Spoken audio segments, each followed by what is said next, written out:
Greetings, Earthlings. Well, hello, guys. Sorry it's been quite some time since I've done a video, but we are back in full swing.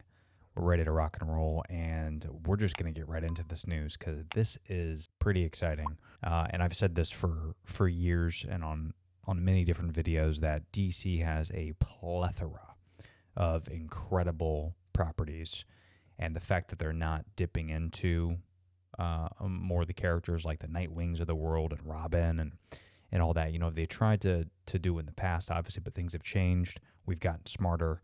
CGI is better.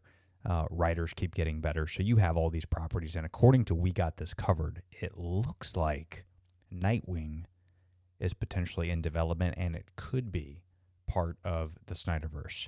I don't want to get too excited here, but we're just going to jump right into the article.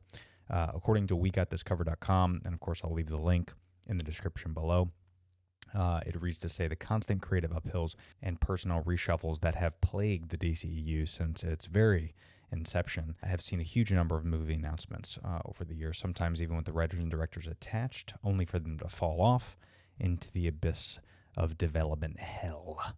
So true. The list includes, but is not limited to, the cancellation of the Aquaman spinoff, The Trench and Ava, New Gods, which, I was never too excited about that. Booster Gold, which is Will Smith's Deadshot spinoff.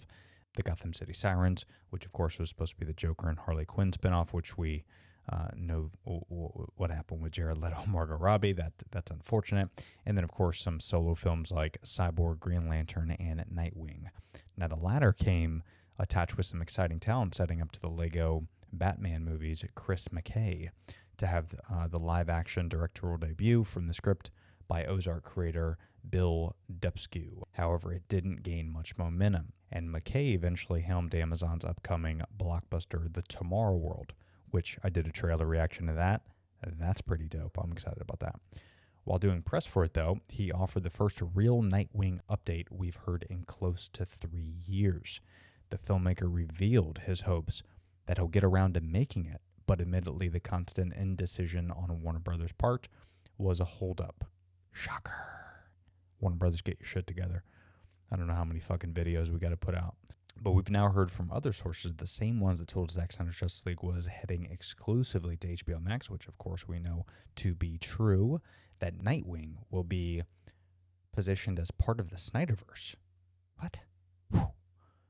Of course, that may be slight wishful thinking, that the studio was determined to slam that particular door shut, but McKay also admitted that he's open to Nightwing taking place in any pocket of the DCEU multiverse, as long as it results in the comic book blockbuster finally getting off the ground. It would have directly connect to Snyder's output in order to occupy the same narrative space. So that's interesting. I don't know, man. I've always wanted to see a Nightwing live action. Obviously, the Titans have done a pretty good job, but there's something to be said, I think, in the Snyderverse. So all these different characters that we talk about, not just Nightwing, but so many things to talk about in the Snyderverse that we gotta get this thing. You know, I did a video on Discovery and their announcement, the merger where potentially the CEO could be more interested in the Snyderverse than Warner Brothers execs, because for whatever reason they don't see profitability in that. But what the hell have you been doing this whole time? Obviously, whatever you're doing is not working, but Zack Snyder is working. You need a Kevin Feige, right, of DC, and that is Zack Snyder. Fact. Restore the Snyderverse, fuckers.